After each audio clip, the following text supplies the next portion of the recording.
What a special guest we have. It is Dr. Kenny Donaldson. He is on Twitter at Kenny_D_LA.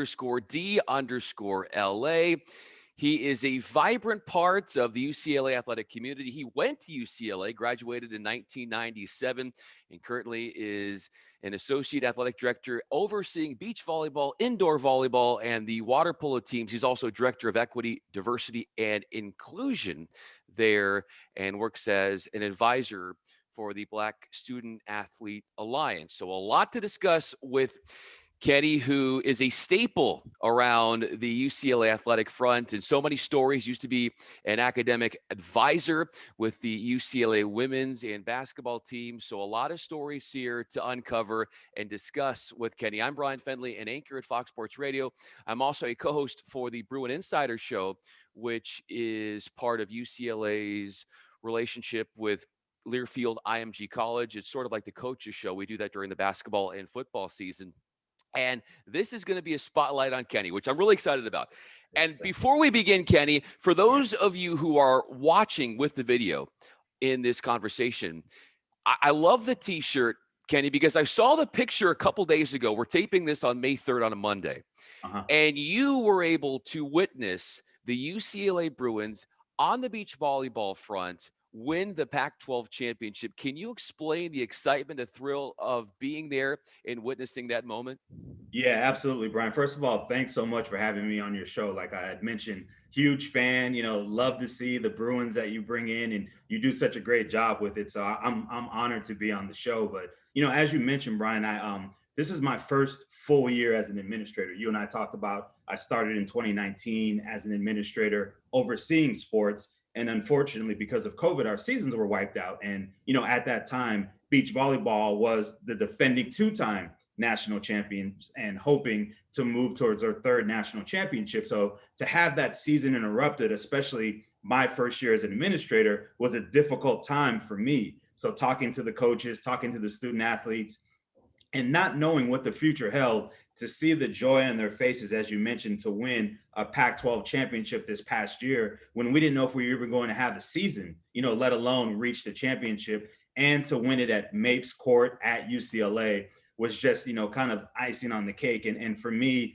as an administrator, it's the first team I've been involved with to win a conference championship. As you and I talked about, I was with men's water polo earlier when we won a national championship, which is great as well. But to be there for the Pac-12 championship at Mapes Arena, and you've been there before, it's just such a beautiful court. And to be able to win the Pac-12 there, I think it was phenomenal. Well, and any team that Kenny is a part of apparently does great work. So get Kenny along with your staff, and I think you're in good hands.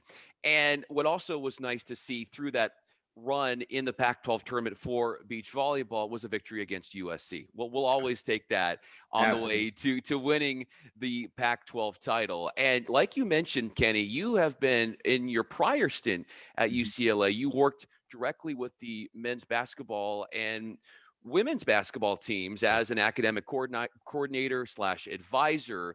And when you were a part of those programs helping out, they were winning a lot as well. So wherever you are, teams just win. That's just the Kenny Donaldson mindset. So when you were at UCLA, looking directly at that UCLA men's basketball team and working with them as far as studies and making sure they're doing their work, what were the study habits like of Russell Westbrook and what you witnessed from him during his time at UCLA?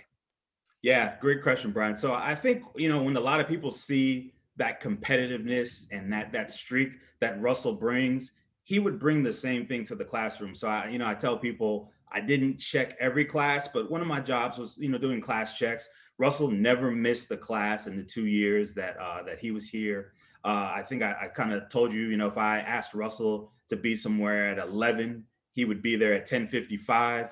If anything that I asked him to do, he would definitely go above and beyond. But that commitment carried over to the basketball court as well. So I knew after working with him as a freshman, he was going to be successful in whatever he chose to do, because he just had this desire and this passion and almost this chip on his shoulder to prove that if you thought he couldn't do something, not only would he reach that, he would break through what you thought. So when you look now at, the triple doubles that he does, and when you look at what he's doing on a basketball level, for me, it's not that it's surprising because I knew athletically and talent wise he had it in him. But I think what most people don't see is his work ethic off the court and the character and the person that he is. And when you look across the NBA and when people ask who their favorite teammate is, Russell comes up a lot. Now, opponents may not like him, but I think as a teammate and, for me, as a person that I consider, a friend, there's nobody else I'd rather have my back or on my side than someone like Russell. You speak about him breaking through, and you've helped a lot of these student athletes break through, whether it was academically or in things when it comes to life. And what I look at you as, Kenny, during that stint, and even to this day, is that, yeah, you have the basketball coach that, say, Russell Westbrook had to, go by, but you were like the well-rounded coach for these players. Like, you made sure that they were doing all these other things, mental health, that they were working on that as well. And so, how would you evaluate your role wholeheartedly when you were directly that academic counselor? Because, look, you care so much about these student athletes that you were there for more than just helping and make sure they do their homework and they have ample, amount of grades where they can continue to play. Absolutely. So, when you talk about Brian, my background as an undergrad student at UCLA, I wasn't a student athlete, but I worked in the sports medicine field, got my degree from UCLA in physiological science. So I understood a lot of the motor and mechanics behind athletics. I worked for a semester or a quarter as an athletic trainer. So I was familiar with that piece of it. Moving on through my career, I got my master's degree in sports psychology, and I started to understand this connection between, the mind and how feeling good helped you to play good. But feeling good wasn't just stepping on the court. Feeling good was what's going on in your personal life, what's going on in other areas. So I started to put those together. And then, as you mentioned, my job wasn't to tell guys they were the greatest player. My job wasn't to tell guys, oh, you should be starting over this person or that person. My job was more what's going on in the classroom. What are some of the things that are preventing you or the challenges that you're having? Because, you think about a lot of times when we look at these young men, Brian, they're 6'5", 6'6", 6'7", 7 foot, and we treat them as adults when all of us, that went to college and those of us that went to high school even, this is a transition period for them. So a lot of the conversations we had were deeper than what classes are you taking? What do you want to major in? It was, what's stressing you out right now? What are some of the challenges you're having that are preventing you from maybe going to class or preventing you from studying or writing this paper? And the challenges could be a wide variety of things, Brian. It could be, hey, I had to wake up early for weights. I just mentally, class is just tough today. Or, I had a rough game yesterday. I went 3 for 20 from the field and all I keep thinking about is that, and I can't focus on writing this paper. Or, hey, I have a midterm tomorrow, but we've got a game the night before and it's a huge game and I'm going to be on the road. So a lot of my role, Brian, was working with Coach Hallen and his coaching staff to say, I understand you all are focusing on the coaching piece and that's huge. But if there's other things that I can help to support from the mental standpoint, other things that I could help from the social standpoint, let me know. And it actually became just a great relationship between Coach Howell and his staff and myself, where we would have conversations around some of the needs that certain students may have in order for them to perform better, not just on the court, but in the classroom as well. We're going to talk about those needs as far as social progress and some of the work that you do in campaigning in that realm as well. But we've had this discussion as well, Kenny, in that because UCLA traditionally has been such a great basketball school, women's and men's, but just focusing on the men's here for just a minute, a lot of these guys, they leave college early. They're good enough to play early, which means that they're not getting their degree at that moment. But what you have seen, and I think a lot of this is attributed to your work in seeing this through, why are so many guys feeling compelled that even though they might make some decent money in the NBA, that they want to come back to UCLA and finish that degree? Why did you instill that in them to do when easily they could have just sort of shrugged that off? Yeah. So I think a big part of it, Brian, is when young men and young women are making the decision to come to UCLA, basketball is definitely a factor. But UCLA is one of, if not the top academic public institution in the country. So you're coming there, you're going to get a great athletic experience, but also academically, you're going to be challenged. But when you leave with that degree, it actually means something. So a lot of the young men we've had that left early said to me, hey, I made a promise to my mom. I made a promise to my family that I was going to get this degree. I have this opportunity to make money. And by all means, I'm all for people being able to capitalize and make an opportunity, because you go to college to get a job in order to support your family for the rest of your life. If you have that opportunity to leave early, great. But I would have conversations with a lot of our young men about, hey, it's great that you have the opportunity to go to the NBA and make some money or go overseas or whatever it may be. But imagine what you can do when you have this degree. Imagine the opportunities that exist, because, the average career, maybe 3 to 5 years, 7 years or something like that. You still have a full life to live ahead of you. And you have these experts in so many different subjects at UCLA. You're in a classroom where the professor standing in front of you, you can probably see them, as an expert on CNN or, MSNBC or whatever it may be. But also the people that you're in the classroom with, the thought leaders, the people that are going to push the needle politically, socially, publicly, whatever it may be, are sitting right next to you in class. So I think that social piece of UCLA as well, our students and our basketball students really, really appreciate having that experience at a school like UCLA. Who are some of those players who have come back? You talk about the Ryan Hollins types and beyond. Who are those who have been able to capitalize on this in coming back after an NBA career and fulfilled those academic requirements? Yeah, so we had an interesting situation, Brian, several years back when the NBA strike happened. And one of the first guys that reached out to me was Baron Davis. And Baron said, hey, I'm really interested in trying to finish up my degree. So I, talked to Baron a little. And the interesting thing was, Baron is viewed as such an icon by the UCLA players that, some of them are saying, well, if Baron's doing it, I want to do it too. So had a conversation with Trevor Ariza during that time. So Trevor came back, took some classes. Luke Bamute, who is a fabulous student, he is still working at finishing his classes because he left early, but he's a phenomenal student. So Luke came back as well. I think, though, one of the ones that really resonated the most with me was Ed O'Bannon. And a lot of people don't know the story because Ed's such a humble guy.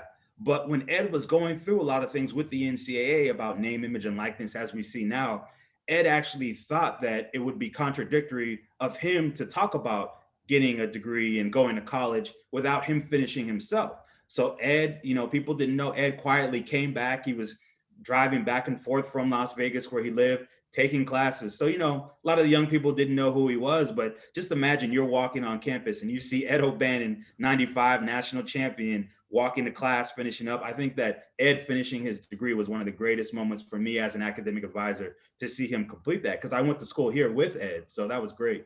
Yeah, you were there watching that incredible run that UCLA had in 1995. I would have loved to have been on the couch sitting next to Ed watching this latest NCAA basketball tournament run and just hearing the thoughts that are coming through his mind and him sharing those with me based upon his own experiences. That would have been super fun. Now, I want to do a little bit of a pivot here to take a basketball term and focus on what you talked about earlier, Kenny, in terms of the role you're doing with the equity, diversity, and inclusion realm as an advisor in that department, and certainly with Black Student Athlete Alliance. We've seen this group, if I'm not mistaken, grow on Absolutely. campus. And some of the notable names that you've talked about, Michaela Onyenwere, who is a standout basketball player for UCLA on the women's side, along with Lord Miller. But how have you been able to facilitate growth in this realm? And what are the points that you're trying to get across in overseeing this campaign and movement? Yeah, absolutely. So if I could take it back a little, Brian, I started back in this role in December of 2019.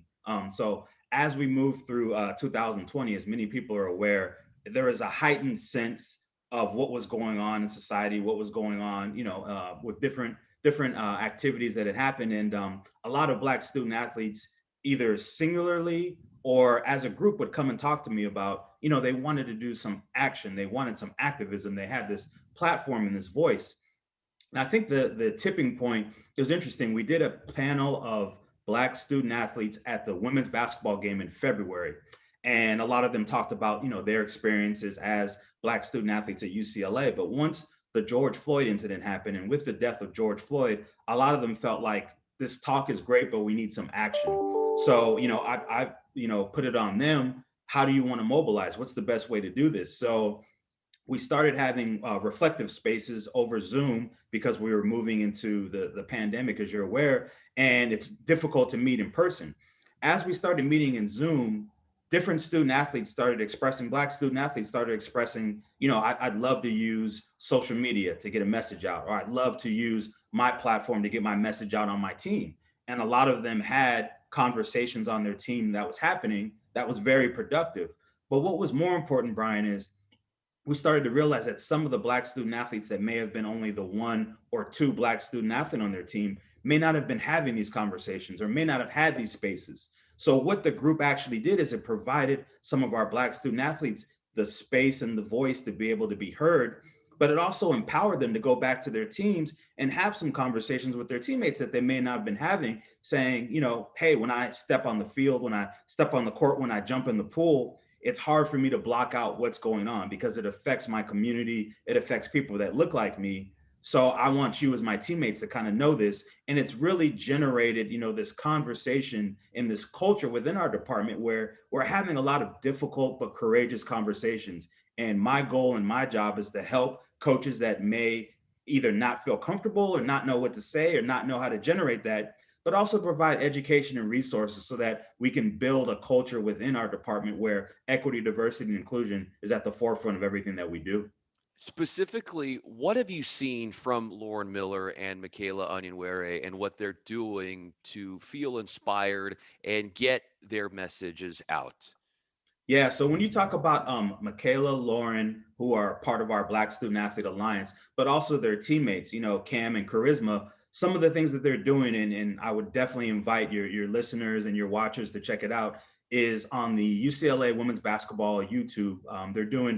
They have a group called More Than a Dream.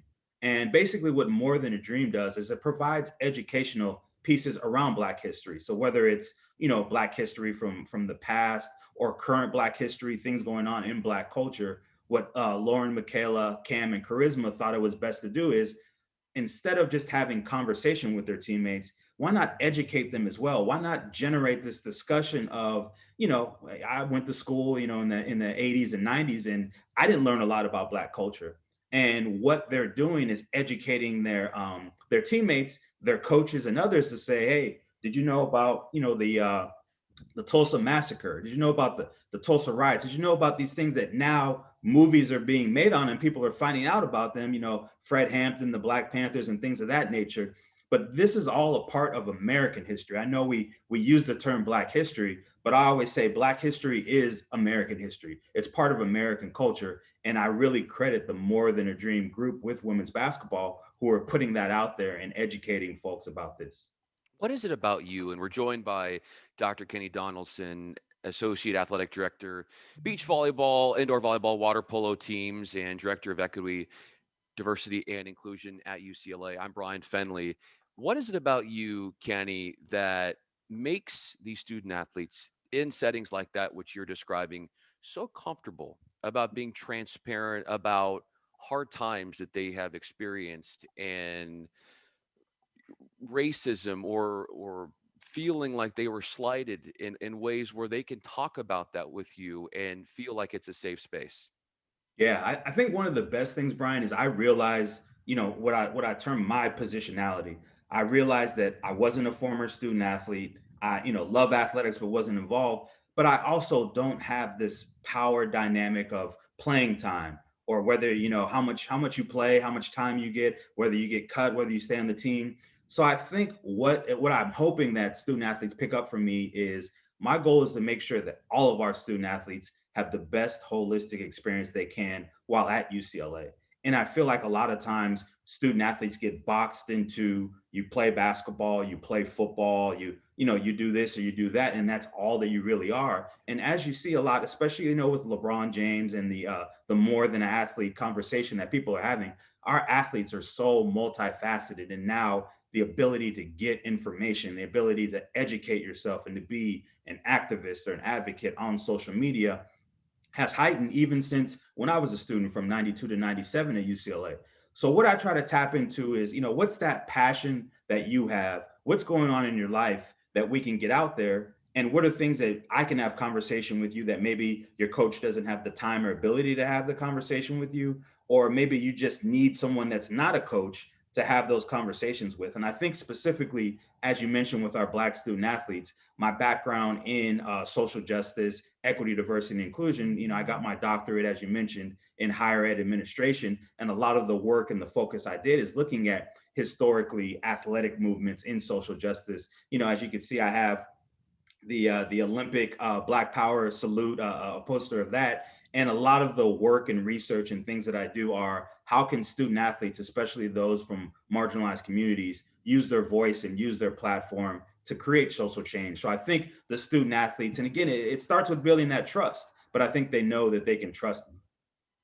It starts with the trust, and I would think also having similar experiences, and that is something that connects people with one another. And so, where do you feel personally in your life, Kenny, where you've been slighted and that you've taken those experiences, learned from them, grown from them, and then been able to use those as teaching tools to those that you are mentoring so that we could move this generation forward Mhm. in progressive thought and action?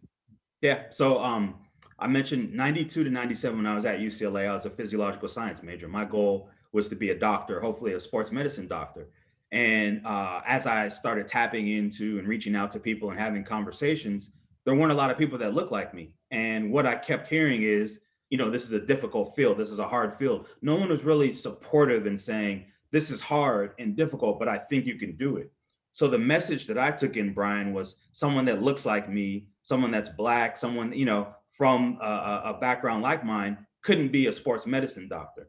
And it really discouraged me and prevented me, I think, from going in that field. But I took that as a positive. And as I started doing my work in sports psychology and in mental health, I realized that not all student athletes are the same, depending on their background, depending how they were raised, depending on different things. It really affects how they can perform on the field and how they internalize those messages. So I reflected back on the messages that were sent to me and how I internalized them. And I have conversation with student athletes, saying, hey, this is what was told to me when I was young. And my parents instilled in me the fact that I could do anything and that no matter what someone told me that, I could succeed and be the best in whatever field it was. But that wasn't the message I was getting from others, either in that field or others that I was around. So I talked to student athletes about here's my experience, but I was able to turn it into a positive. Don't let anyone tell you what you can't do. Don't let anyone tell you that you're only an athlete. Don't let anyone tell you that you don't deserve to be at UCLA or you just got here because you're an athlete or you can't compete academically against other students that are here. To me, a GPA, and I always say this, and people that work with me, a GPA is a number that, it's not a reflection of who you are. So a lot of our student athletes come in there, they have what I carried with myself, they have this imposter syndrome. I'm here at UCLA, but I'm only here because of what I can do athletically. And that's what they've been told. So part of the conversation I have with them, Bryan, is, hey, I carried that imposter syndrome throughout my life, still carry it to this day. Like, you're calling me Dr. Kenny. I get embarrassed at times when people call me doctor, and it's something that I have to get out of because I earned that.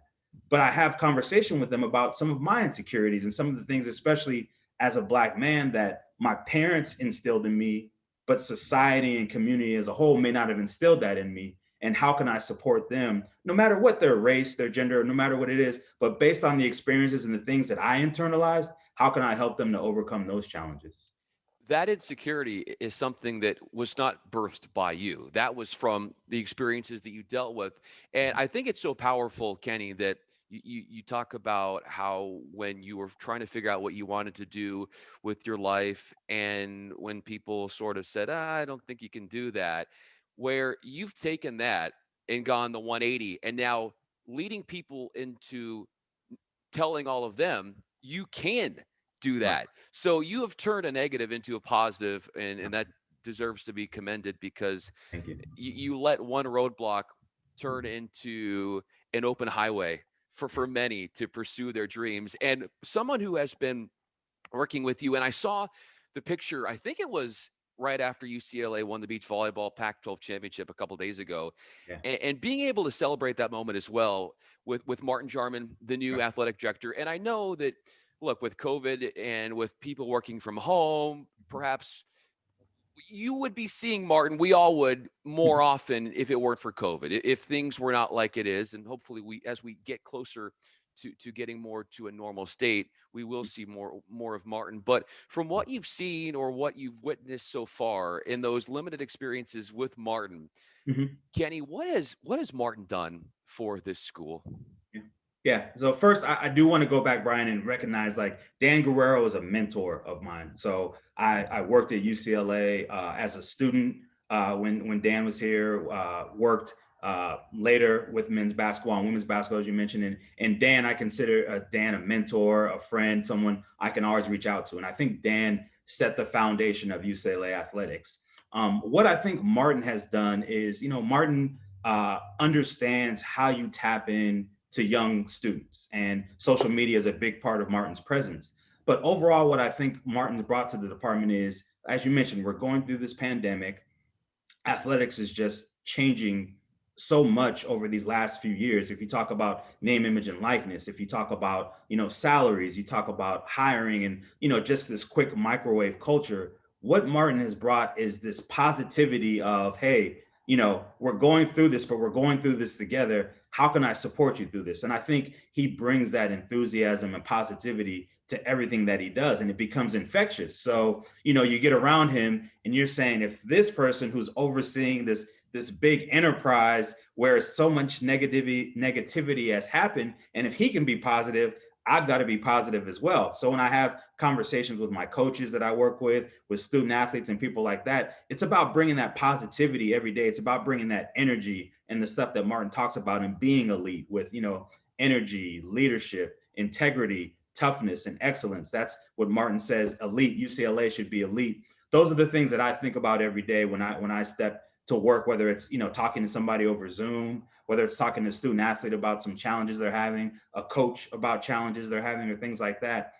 It's how do we turn back to what you said? How do we turn something that's a negative or a challenge into a positive, and how do we learn from it? How do you, lose two MPSF water polo games and get in as an at-large and turn that around and win a national championship? If you're talking about Adam Wright, how do you turn, with Stein losing 3 times this year to USC volleyball and then winning the beach volleyball championship by beating them twice in a day? How do you turn those things around? And I think I learned so much from the coaches that I work with and from Martin as well about turning negatives or turning bad situations into positives. And that's for, all of my colleagues that I work with. I just work with a phenomenal group of people that I've known a lot for a while. And it's just this family mindset, I think, that we all have, where we're all, when we talk about there's this huge boulder, we're pushing against that boulder, and I'm not going to be able to lift that boulder by myself. So if I have everyone helping to push that boulder in the opposite direction, eventually we're going to get that turned around. And I think Martin kind of sets the tone of that. He sets the tone, but you certainly are right there helping and being an arbiter of that positivity as well to all the different branches of the athletic department that you work with. I wanted to talk a little bit more about your experiences with some of the notable UCLA basketball players that have come through the program. I know we were discussing Norman Powell, Right. and I would love to hear his story and what you remember from him and your interactions, and then to see what he was then when you first met him, and then now how he's exploded on the scene in the NBA. Yeah. So with me, Bryan, I know what they do basketball wise, and we've had phenomenal basketball players come through. But a big part of what Coach Hallen asked me to do when we bring people on visits, just get a feel for them. How would they fit in at UCLA? How would they fit on the team? How would they fit into campus culture? And Norman's one of those young men that immediately when he came on his campus visit, I said, he's going to be great here and people are going to love him. Norman, just when he came, he was quiet back then, but he just had this confidence about him where he knew he was going to be successful basketball wise. But he was very, very interested in giving back to his community and giving back to his mom, who, he said sacrificed so much to get him to where he was. And when people, when you see people who know what their why is, they're going to be successful. And I knew Norman's why was always he wanted to do things for his mom and his community, and that's what that wasn't going to stop him on his mission.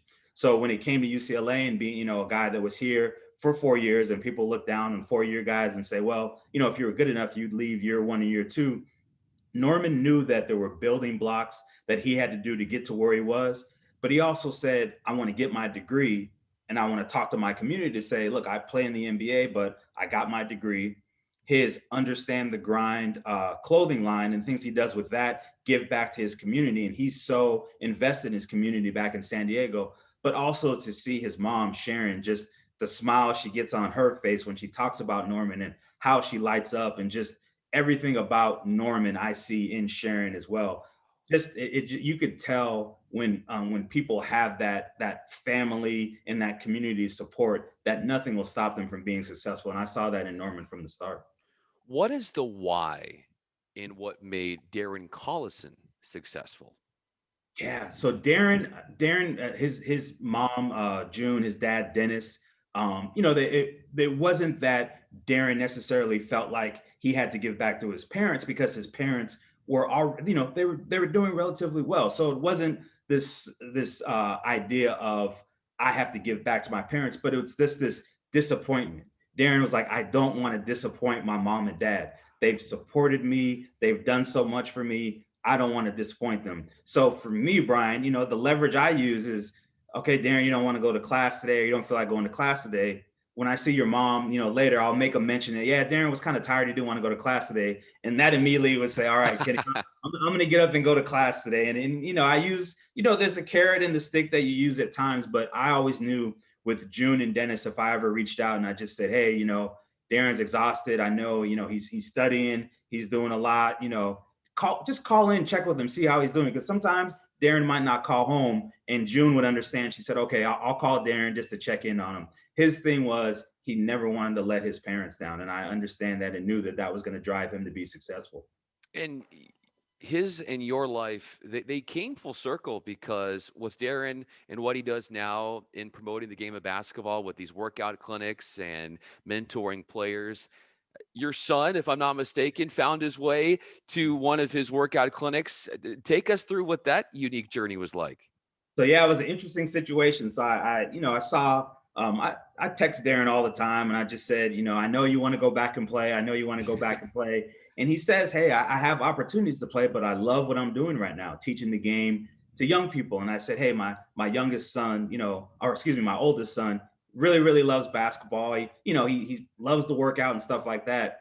I think he would love getting a workout from you. And Darren said, okay, bring him down. So I bring my son down, we're sitting watching this workout, and there's a young man Darren's working with. It's just Darren and this young man. And this young man, Bryan, he's young in the face, but he's long. He's shooting threes. He's dunking. I brought my youngest son also. So my two kids are sitting there. They're amazed, and they're like, that guy, that's an NBA player. They're just amazed at his talent. So Darren walks over, says hi to my son, starts talking to him. And my son, my oldest son says, who's that? And Darren looks and says, oh, I should have introduced you. That's Peyton Watson. He's going to UCLA next year. So I didn't even put two and two together. So Darren brings us over. We meet Peyton. We talk to him. And when I mentioned earlier about guys who I think just fit at UCLA, the minute I started talking to him, I said, he's going to love it at UCLA, and UCLA is going to love him. He just was a humble young man. He was so excited to be there. It was right before, if I remember correctly, I think it was either right before or right after the Michigan State game.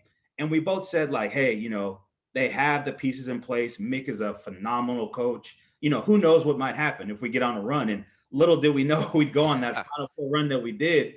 But it just instilled in me that Peyton's going to be great at UCLA. And, basketball wise, he is who he is. But just as a person, he's a great fit for UCLA. Dr. Kenny Donaldson is with us, Associate Athletic Director at UCLA. I'm Bryan Fenley. I want to leave you with this, Kenny, because when you were a guidance counselor, academic advisor for UCLA and the basketball teams, and namely here the men's team in this one instance, you would travel, right? You would travel with these teams. And so one of the moments of my childhood that I recall is 2006 in the NCAA tournament, the Sweet 16 with UCLA and Gonzaga. Yeah. And I would love to hear how you were processing this game Yeah. from where you were seated on the bench. Yeah, on the in this game, Brian, as you mentioned, I was a few rows behind the bench, and I always look at our bench to see like how they're responding, how they're acting, especially when they go down, and as I looked at the bench and I saw it, that team had a bunch of leaders. Darren Collison, leader, Aaron Aflalo, leader, Luke Bamute, leader. Ryan Hollins grew into a leadership role. And I saw this look that they knew the game wasn't over. They knew that no matter how far they fell down or fell back, they had a chance to come back. And I just saw a spark, Brian, that I said, this game's not over. Now, did I think we were going to win? I'd be lying if I said we did. But I felt like we still had some fight in us. So as things started happening, and piece by piece, you see people contributing, and you just see this momentum build up. And then we got to the point where it wasn't that we knew we were going to win. We knew that we weren't going to lose. We were going to give everything we could. And sometimes that's what it takes. It takes a bunch of guys getting together, a bunch of women getting together and saying, we're not going to lose this game. You're going to have to take it from us. And I saw that. And once we went ahead and once we won, the biggest thing to me, and some people picked up on this, wasn't the fact that we celebrated because we won. It was the fact that we celebrated, but Aaron Aflalo, the first thing he did is see Adam Morrison fall down in a heap because he was upset. And Aaron had the same kind of motivation as Adam Morrison, the same kind of determination. And Aaron saw Adam Morrison and he went over and physically picked him up and said, hey, I know it hurts, but you have nothing to be ashamed of. Be proud, hold your head up high. And to me, that didn't just speak to Aaron Aflalo, that spoke to UCLA basketball at that time, the character that our guys had to come back from a game that if ESPN did the percentages back then of chance to win, we probably had less than a 10% chance to win. And then the Gus Johnson and announcing and all of that. But after to look, and it's one of the greatest moments of your life if you're Aaron, and to see somebody else hurt and to go over to them and pick them up off the ground, I think just speaks to the character of those teams during those days. You speak about the character of Aaron Aflalo, and you, Kenny, were behind these guys in seeing that character and mentoring them and being a role model for them and doing so much more than what your job title suggests. And no wonder you have built up all these great relationships with these players. And anytime someone on campus in athletics says, Kenny Donaldson, it brings a smile because you have affected so many people in so many ways. And I just appreciate what you're doing. And I'm so thankful for a couple minutes of your time. Dr. Kenny Donaldson on Twitter at Kenny_D_LA, Associate Athletic Director with beach volleyball, indoor volleyball, the water polo squads, men's and women's, and also Director of the Equity, Diversity, and Inclusion campaign at UCLA, a former Bruin as well, graduated in 1997. I'm Bryan Fenley, and I'm a co-host for the Bruin Insider Show. Kenny, you are the best. I love your storytelling. I can't wait to see the reception this is going to get from your pupils to your colleagues, because you really are a shining star at UCLA. I appreciate you. Appreciate you, Brian. Thank you for having me on as well.